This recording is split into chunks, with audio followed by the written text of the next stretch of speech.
My dogs are in the background being really loud.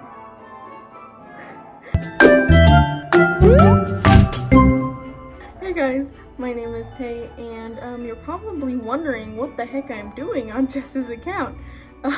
Well, this is actually a big, huge, massive video collab that me and a bunch of creators from TikTok and Instagram all put together for the holiday as a Christmas present to you. That I actually run a frog rescue out of my home pretty much from mid-January to the end of February is our busiest time for getting frogs in, and I had an idea to originally do a holiday video on why people shouldn't get frogs for Christmas as gifts, because typically it ends badly and they end up coming to either my rescue, being released in the wild, or going to pet stores, being rehomed on Craigslist, different things like that, or just being neglected until they pass away. This is very, very common for tons of rescues of all types of animals, all types of species, and I realized that I was gonna need some help on this if I wanted to educate the masses. I asked a couple of my amazing friends to come and help me out. This video is reasons why you should not give X pet to children or others as gifts without them doing research first, and people are going to share multiple tips on these specific animals. We couldn't cover every single pet on the planet, so some of us did general, some of us did specifics depending on what people tend to ask us about on our social media platforms. Again, to everyone who joined and did a video for us, it was extremely last minute, but I'm so happy with the turnout, and the reason why we're putting this on Jess is because Jess has a big, awesome audience, and we know that you guys would like this and we'll share this around. So please do share this and subscribe to Jess and go check out everyone in this video because they are absolutely amazing. Hey guys, it's Jess, and with the holidays tomorrow, I wanted to take a minute to talk about some mantises with you. T is a little angry right now, but this year mantises have become a super popular pet to get. And while they are super cute and super fun, they do require responsibility like any other pet. One mantis in particular this year that has rose to stardom is the orchid mantis. And I know these cute little wobbly friends are definitely on some people's Christmas lists this year. And one thing a lot of people don't understand about the orchid mantis is they're actually one of the more complicated species to keep. They require very specific temperatures as well as humidity, and also they can really only be fed live food. That's right, you want one of these cute little babies, you gotta deal with flies. On top of that, they do require a little bit more than just being kept in a cup their whole life. And while our homegirl Meep does reside in a cup right now, she's going to get much bigger. Bigger than T will. So before you or someone you know decides, hey, I want to get an orchid mantis for Christmas, make sure you do adequate research and figure out if this is the right pet for you. With the holidays coming up, I know an axolotl is on a lot of people's Christmas lists. That also means that me as an axolotl rescuer is about to hit my busy season. A lot of people tend to buy axolotls without realizing the care that goes into them. And as someone who sells and breeds them myself, I do get my fair share of people around the holidays buying these for their kids. One of the most important things that these guys required is a completely cycled tank. And while some pet stores will tell you can cycle your tank in a couple days, it can actually take up to a couple months. And a lot of people don't know this, but bloodworms actually isn't the best food to feed your axolotl. They also need a 20-gallon long tank, and they are a species-only animal. Meaning if you want an axolotl, that's all you can have in that 20-gallon tank. Also keep in mind, if you only want to have a 20-gallon tank, you can only have one axolotl. If you want 2 axolotls, you need a 30-gallon tank, 3 axolotls need a 40-gallon tank, and so on and so forth. They're also a look and don't touch animal. So no touchy-touchy for the little Beano. He doesn't like touchy-touchy anyway. So make sure you're prepared for an animal like this so they don't end up having to be rehabbed by people like me. So for the holiday season, a lot of people are going out and buying each other gifts. A lot of times though, some of those gifts include live animals. Pets, however, really do not make good Christmas presents. Cats are probably one of the more popular animals given as gifts on Christmas, especially little kittens. However, a lot of the cats that were given as gifts end up back in shelters. A lot of times when the cats end up back in the shelters, they can be put in the system multiple times. When this happens, a lot of times behavioral issues can develop. Many times the behavioral issues are unfavorable, and that's the reasoning for them to be brought back to the shelter. When behavioral issues are unfavorable though, the shelter's last resort is to euthanize the animals. Before getting any animal, you should really consider the fact that you are going to be responsible for them for their entire lives. Cats can live 15 to 20 years, sometimes even more. A lot of that comes with a lot of time, money, and responsibility. Exotic animals have become increasingly popular. Amphibians and crested geckos are just a couple of some of the animals that have become increasingly popular over the past few years. They're relatively easy to care for and they make wonderful pets. With that being said, they should never be a gift for Christmas.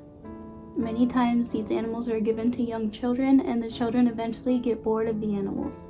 The animals end up sitting in a cage and end up being neglected for the rest of their lives or ultimately given up to someone that may also abuse them and neglect them and keep being bounced around. And though they don't get attached to their owners, they do require some stability in their care to stay happy and healthy. Someone you know or yourself wants an animal for Christmas, instead ask for an enclosure, some supplies, some books, anything to get you ready for that animal.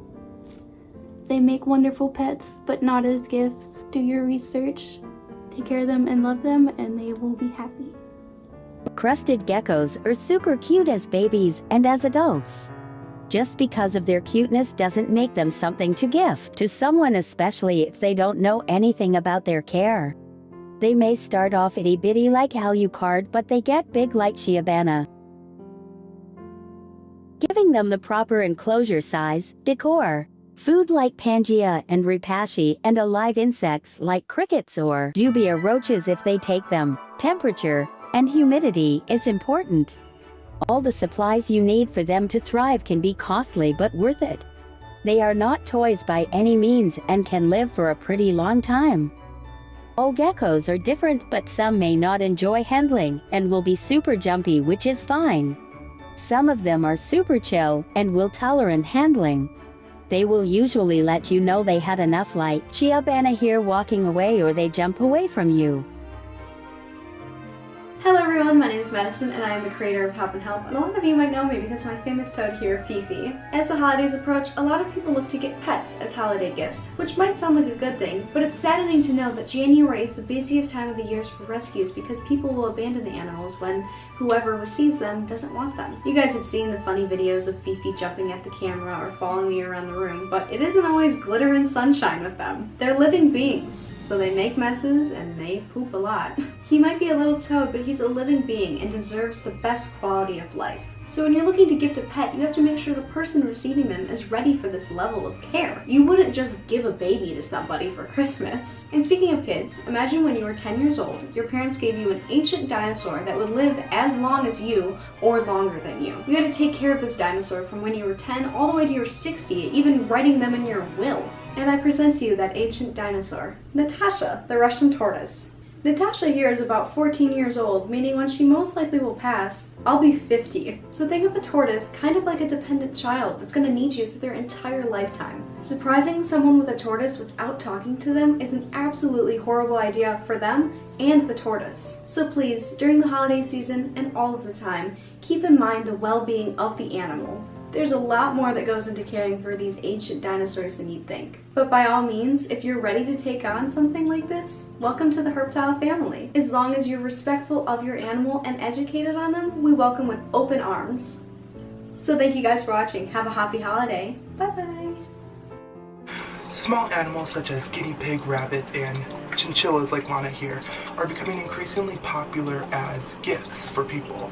And a lot of times after Christmas, these animals are often rehomed or were sent to shelters. Chinchillas have quite a few care requirements. Yeah, they live in a cage, but it is good to have optimal exercise time for them. Chinchillas need some companionship. They often do well in pairs, but some chinchillas like Lana are often better suited as a single chinchilla, so this is definitely something to look into.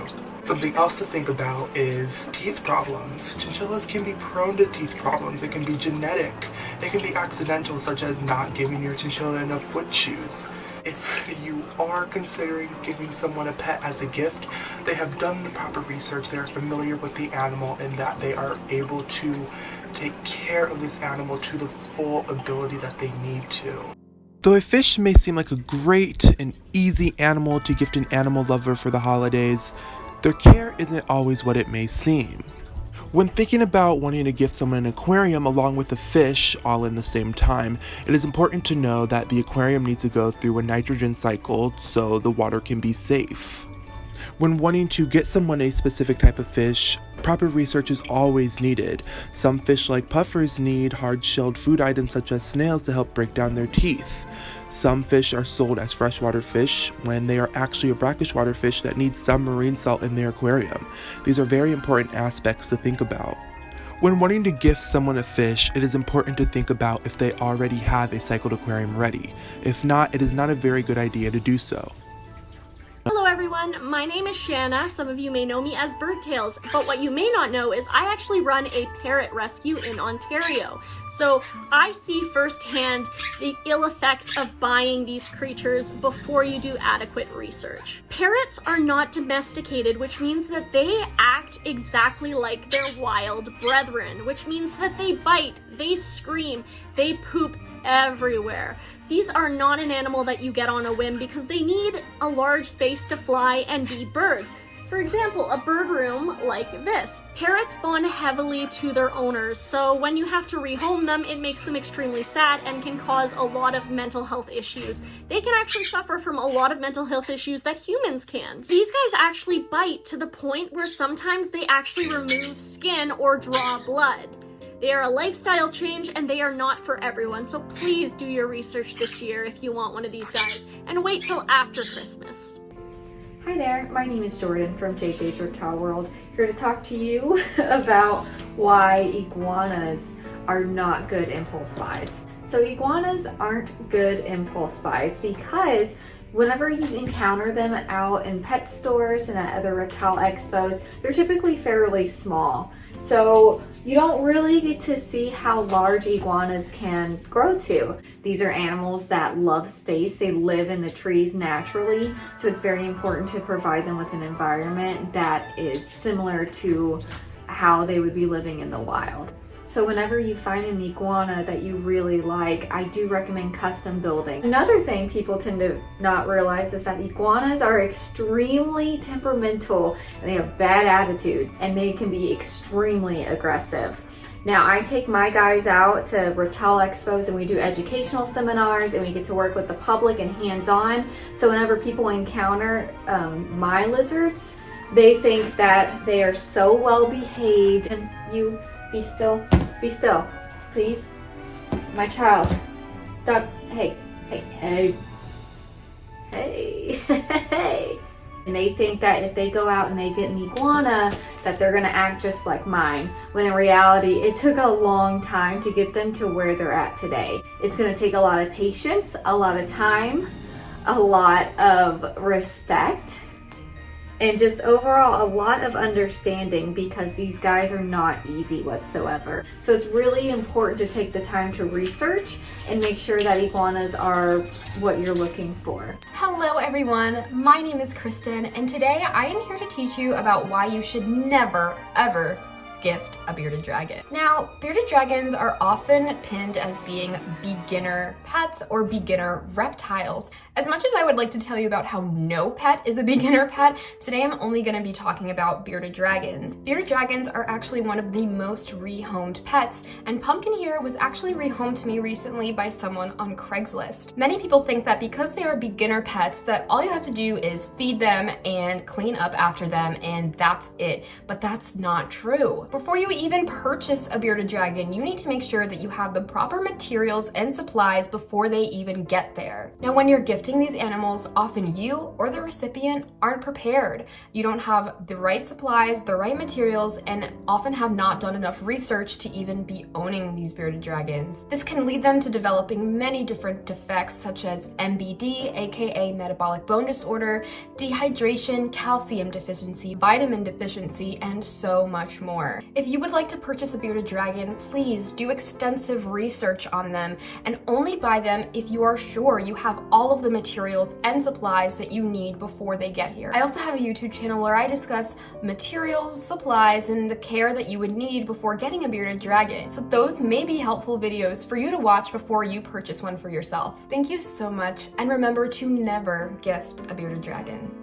Hey guys, my name is Tate and this is Deku, my giant African bullfrog. Deku here is a female, so she's relatively small. She's about a year old. She's growing really slow, as females do. But the thing about this species is they get absolutely huge. Deku here is going to take her time to grow, whereas male African pixie frogs, fully grown, are going to be about the size of a dinner plate. They get absolutely massive. And as they grow, they're going to wean off bugs. They'll always have bugs for treats and things, but they will need to eat things like mice and rat pups. So if you're not comfortable with feeding them that is something they require. Along with this is they need massive enclosures, about 30 to 40 gallons for a male and about 20 to 30 gallons for a female. They also have 3 very large fangs in the bottom of their mouth that they use to harm their prey, and it can hurt a lot. Do not want to get your fingers in that mouth. Trust me, it hurts a lot. So these are not great gifts for children. If you are planning on getting a African pixie frog, just be warned and do your research, because they're little gremlins and they eat everything, and they get massive. Hi everyone, my name is Tay and this is Walter, my puppy, and we are here to talk to you about why you should not give a puppy as a gift to children. Thousands of puppies every year are gotten for Christmas and then given away because people realize that they are a huge responsibility. So Walter here is less than a year old. He's brand new. He's growing very, very fast, as puppies do. They do not stay small. And Walter needs to go outside about every 30 minutes or he will go on the rug. And yes, he is so cute, but very high maintenance. He chews a lot, even though he's a pug puppy. He's got teeth coming in, so he's chewing everything at all times of the day. I know they're cute and they're tempting, but thousands of dogs end up in kill shelters or in rescues every year in January, and it is important to make sure that we are not getting puppies from puppy mills and things like that. Good breeders are fine, but remember, adopt, don't shop, and happy holidays. Bye, Walter. See, bye, Walter. Okay, I'm gonna get him out of the sweater because he doesn't like me right now. Bye, y'all. And that is all from us. Thank you so much for sitting around and watching this about 20-minute video. We hope this was educating and opened some people's eyes on certain pets. We wanted to make it really quick so that we could post it on our social media as well. Obviously, most platforms have a minute or 60-second time limit, so a lot of the videos are short, and some people did do 2 videos because they could cover 2 animals. We just wanted to cover our bases. So yeah, thank you so much, and I hope you guys have a magical Christmas today and tomorrow, and for everyone else who celebrates Yule or Hanukkah or Kwanzaa or any other celebration under the sun this holiday, have a wonderful holiday and stay safe, stay healthy, wear your mask, and be kind. Thank y'all.